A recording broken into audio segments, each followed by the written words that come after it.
नमस्कार, welcome to career 247। मैं हूं प्रशांत धवन। नाउ मैंने आपको बताया था यूएस ने जो ये G2 वाला कॉन्सेप्ट दुनिया में फिर से फैला दिया है ना कि बस चाइना और यूएस यही G2 है, दुनिया को हम लोग मिलके चलाएंगे।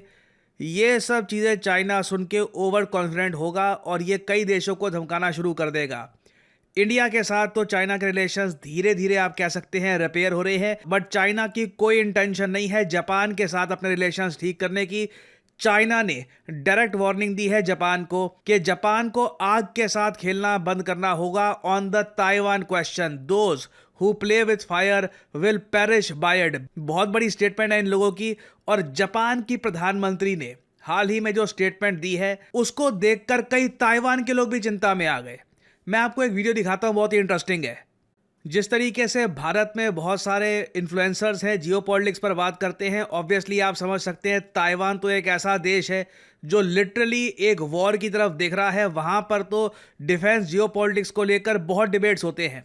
रिसेंटली ताइवान के इन्फ्लुएंसर की वीडियो वायरल हो गई थी जहां पर ये कह रहे हैं कि ताइवान अगर अकेला रहा तो हो सकता है कि चाइना अटैक ना करे। ये इनके हिसाब से अगर ताइवान बस अकेला रहता है तो 80% चांस है कि शायद शी जिनपिंग ताइवान पे अटैक ना करे और सिचुएशन जैसी है वैसी बनी रहे।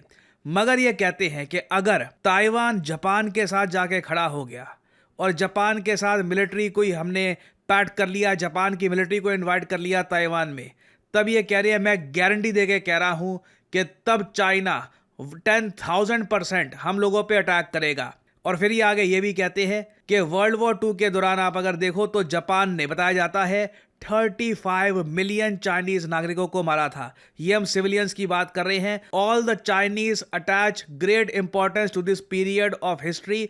और इसलिए ताइवान में ना आज के समय कई लोग जेन्युइनली फील कर रहे हैं कि जापान की प्रधानमंत्री ने बोल तो दिया है कि ताइवान को बचाने के लिए जापान की मिलिट्री बिल्कुल रास्ते में आएगी, हम ताइवान को डूबने नहीं देंगे। ऐसी स्टेटमेंट देकर कई ताइवान के लोग मान रहे हैं कि जापान एक्चुअली ताइवान को ज्यादा बड़े डेंजर में डाल रहा है। नाउ आप अगर मुझसे पूछे पर्सनली, मैं इस सोच से, इस थ्योरी से ना एग्री करता हूं ना डिसएग्री करता हूं। मैं बस इस सब को ऑब्जर्व कर रहा हूं। नाउ अगर आपका सवाल यह है कि जापान ताइवान चाइना के बीच में अचानक से ऐसा क्या हो गया कि दुनिया भर में इस पे आर्टिकल्स पब्लिश किए जा रहे हैं, इस पर डिबेट्स हो रहे हैं कि अचानक से क्या फ्लैश पॉइंट अब आ चुका है जापान चाइना ताइवान के बीच में, समझाता हूं हुआ क्या। हाल ही में जापान की नई प्रधानमंत्री बनी है सनाए तकाइची। ये काफ़ी राइट विंग विचारधारा की लीडर है। ये मानती है कि जापान की मिलिट्री को स्ट्रॉन्ग करना चाहिए, चाइना को जवाब देने के बारे में काफ़ी बार ये लिख चुकी है। और हाल ही में क्या हुआ कि जापान के पार्लियामेंट में खड़े होकर इन्होंने ये स्टेटमेंट दी कि अगर कोई भी चाइना का मिलिट्री एक्शन होता है अगेंस्ट ताइवान तो ये एक सर्वाइवल थ्रेटनिंग सिचुएशन क्रिएट कर देगा फॉर जापान। और पोटेंशियली अगर चाइना अटैक करता है ताइवान को तो जापान की सेल्फ डिफेंस फोर्सेस बिल्कुल इंटरवीन करेगी। नाउ ताइवान में कई लोग सवाल उठा रहे हैं कि ऐसी स्टेटमेंट देने की आवश्यकता क्या थी, क्योंकि अब क्या है कि चाइना में ना इस वक्त मैं आपको बता दूं राष्ट्रवाद की लहर दौड़ रही है। जो बात कई जो ताइवान के इन्फ्लुएंसर कह रहे हैं वो गलत नहीं है कि वर्ल्ड वॉर 2 में जिस तरीके से जापानीज मिलिट्री ने अत्याचार किए थे चाइना पर, चाइना वो चीज़ भूला नहीं है। उनके आप कह लीजिए माइंड में, मेमोरी में वो चीज़ है। और कम्युनिस्ट पार्टी और चाइना इंश्योर करती है कि हर चाइना के नागरिक को ये बात बताई जाए। इन लोगों ने मूवीज़ बना रखी है इस इशू को लेकर कि कैसे जापानीज मिलिट्री ने अत्याचार किए थे चाइना के लोगों पर। तो जब ये लोग देखते हैं कि ताइवान का इशू, जो चाइना के लोग मानते हैं कि इनका एक इंटरनल इशू है कि ताइवान को ये कब मर्ज करेंगे चाइना के साथ, वहां पर जापान जो एक वर्ल्ड वॉर 2 का एक अग्रेसर था वो ताइवान के इशू में इंटरवेंशन की बात कर रहा है। तब अचानक से क्या होता है कि चाइना में ना एक ऐसी राष्ट्रवाद की लहर उठती है और लोग कहते हैं कि कुछ भी करके ताइवान अब तो वापस हमको चाहिए ही। आप, मैं उम्मीद करता हूं जो डायनामिक्स है ये समझ सकते हैं। और इसलिए जैसे ही जापान की तरफ से स्टेटमेंट आई, चाइना ने इस स्टेटमेंट की निंदा करी और चाइना ने अब शर्त ये रख दी है कि जापान को ये स्टेटमेंट वापस लेनी होगी। अगर ये स्टेटमेंट वापस नहीं ली तो इनको नतीजे भुगतने होंगे। नाउ अगर यहाँ पे आप ये पूछ रहे हैं कि जापान की प्राइम मिनिस्टर को क्या हुआ, बैठे बैठे ऐसी स्टेटमेंट क्यों दे दी, वेल इसके पीछे अगर मैं जाऊं तो चाइना के एक डिप्लोमेट है, इन्होंने बहुत ज्यादा आपत्तिजनक स्टेटमेंट दे दी थी जापान के प्राइम मिनिस्टर के बारे में। यह कुछ दिन पहले हुआ था। चाइना के जो डिप्लोमेट है इन्होंने एक स्टेटमेंट दे दी थी रिटन में, ये सोशल मीडिया पे स्टेटमेंट अवेलेबल है, जहां पे इन्होंने ये कह दिया था कि जापान की प्रधानमंत्री का सर काट दिया जाएगा। लिटरली इन्होंने कहा था cut off your dirty head, जो एक बहुत ज्यादा आपत्तिजनक स्टेटमेंट है एक डिप्लोमेट से। एक डिप्लोमेट से आप एक्सपेक्ट नहीं करते कि ऐसी लैंग्वेज जो यूज करेगा। इवन आप अगर देखो इंडिया पाकिस्तान में भी डिप्लोमेट्स एम्बेसडर्स कभी भी ऐसी स्टेटमेंट्स यूज नहीं करते। मैं आपको बता दूं, जो एनिमोसिटी एग्जिस्ट करती है चाइना और जापान के बीच में, कई मामलों में मैं कहूंगा इंडिया पाकिस्तान थोड़े से ज्यादा सिविल नजर आते हैं इनकी हिस्ट्री को देखते हुए। जो वर्ल्ड वॉर 2 में जापान ने चाइना के साथ किया था, उसने इतनी ज्यादा कड़वाहट डाल दी है ना चाइना के लोगों के दिमाग में कि जापान का जब इश्यू आता है जियोपॉलिटिकली, ये लोग लड़ने मरने को तैयार हो जाते हैं। और मैं आपको साफ साफ बता दूं, इवेंचुअली जब चाइना अटैक करेगा ताइवान पर, बिल्कुल जापान की मिलिट्री वहां पे इन्वॉल्व हो जाएगी और एक ईस्ट एशिया में बड़ी वॉर उस केस में हो सकती है। Perhaps that war will be out of control. ये बात ऑलरेडी चाइना ने बोली है कि if Japan dares to intervene in Taiwan strait situation by military means it would constitute an act of invasion. इसका मतलब यह है कि अगर जापान ने ताइवान के इशू को लेकर अपनी मिलिट्री भेजी तो इसे चाइना मानेगा कि जापान इन्वेजन करने का प्रयास कर रहा है। मतलब this will be N act of war, क्योंकि चाइनीज पर्सपेक्टिव से ताइवान इनका हिस्सा है, तो इनके एरिया में सिंस जापान मिलिट्री भेज रहा होगा, चाइना इसको एक इन्वेजन मानेगा। और उस केस में मैं आप साफ साफ आपको बता दूं, जो मैंने चाइना के बारे में बुक्स पढ़ी हैं, जो आर्टिकल्स पढ़े हैं, इनके पब्लिक में इतना आक्रोश है, इतना गुस्सा है ना, कि मैं आपको साफ साफ बता दूं, इंडिया के अगेंस्ट वॉर को लेकर कुछ यहाँ पे ज़्यादा ना जुनून नहीं दिखता इनकी पब्लिक में। काफ़ी हद तक ठंडा है मामला। They don't even care much के इंडिया के अगेंस्ट वॉर करनी चाहिए या नहीं करनी चाहिए। जापान के इशू को लेकर सिचुएशन कंप्लीटली चेंज हो जाती है। एग्जाम्पल के लिए मैं आपको ये बता रहा हूँ कि साल 2024 में एक बड़ा अगली इंसिडेंट हुआ था। एक चाइना का एक आदमी वो जियो पॉलिटिक्स वगैरह को लेकर इतना ज़्यादा पैशनेट हो गया कि बस जापान को मुझे कुछ सबक सिखाना है वगैरह।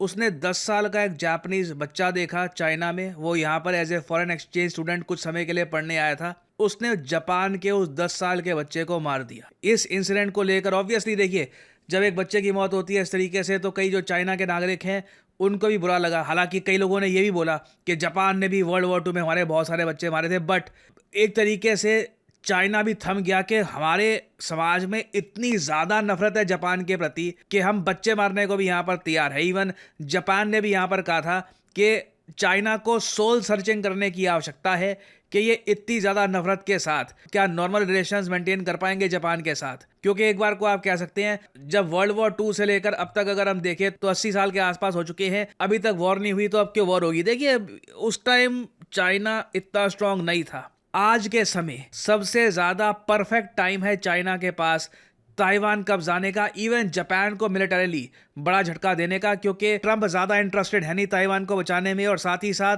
ट्रंप खुद ये बात एडमिट कर चुके हैं कि for the time being US बहुत ज़्यादा डिपेंडेंट है ऑन चाइना। अगर चाइना के साथ कोऑपरेशन नहीं होगी, यूएस में इन्फ्लेशन बढ़ जाएगी, रेयर अर्थ मिनरल्स इनको नहीं मिलेंगे। सो जो इक्वेशन ऐसी बनी हुई है ना, ये बहुत ज़्यादा फेवर करती है चाइना को। और मैं आपको साफ साफ बता दूं, ये बात मैंने आपको पहले भी कही थी, अभी भी बोल रहा हूं, किसी भी दिन एक बड़ा इवेंट हो सकता है। सुबह सुबह ये न्यूज़ आ सकती है कि चाइना ने एक ह्यूज अटैक कर दिया है ताइवान पर, और that will cause global chaos. क्योंकि फिर क्वेश्चन ये होगा कि क्या जापान यहाँ पे कूदेगा नहीं कूदेगा। अगर जापान कूद जाता है तो ये मत भूलिएगा, जापान और यूएस के बीच में एक डिफेंस पैक्ट है, जिसके अंडर जापान पे कोई भी देश अटैक करता है तो वो अटैक माना जाएगा यूएस पे अटैक है।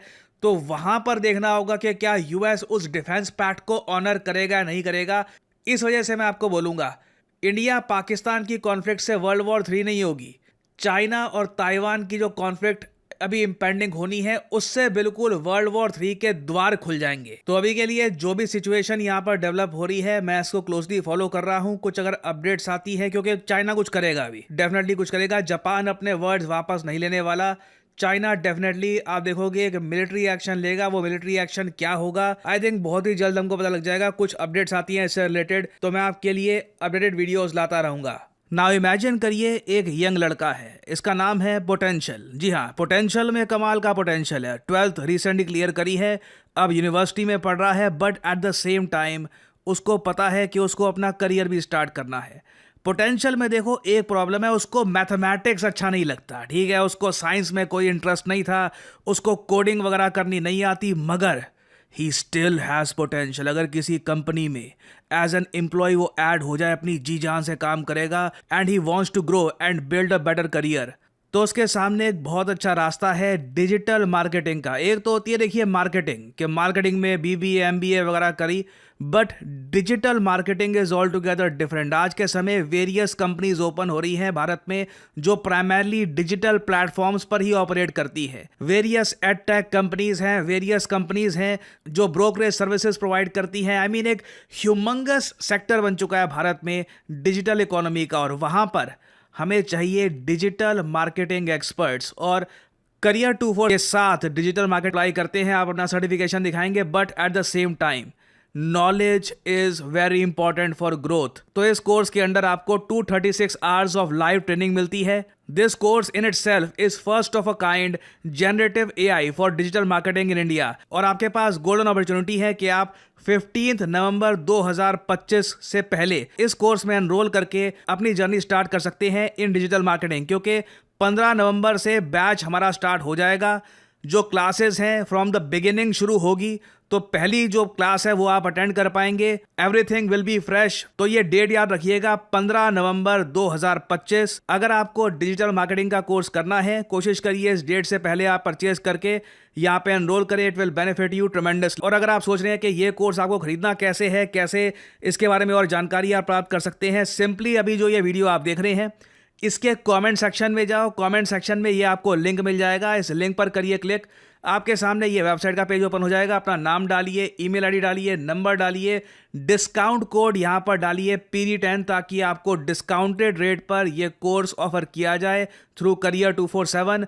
अप्लाई कर दीजिए और आपको करियर 247 की तरफ से कॉल आएगा। कुछ आपके क्वेश्चंस होंगे, आप वो भी पूछ सकते हैं, and you can start your journey in digital marketing. So इसी नोट के साथ ये है वीडियो का अंत। Thank you for listening and as I always say, may the gods watch over you.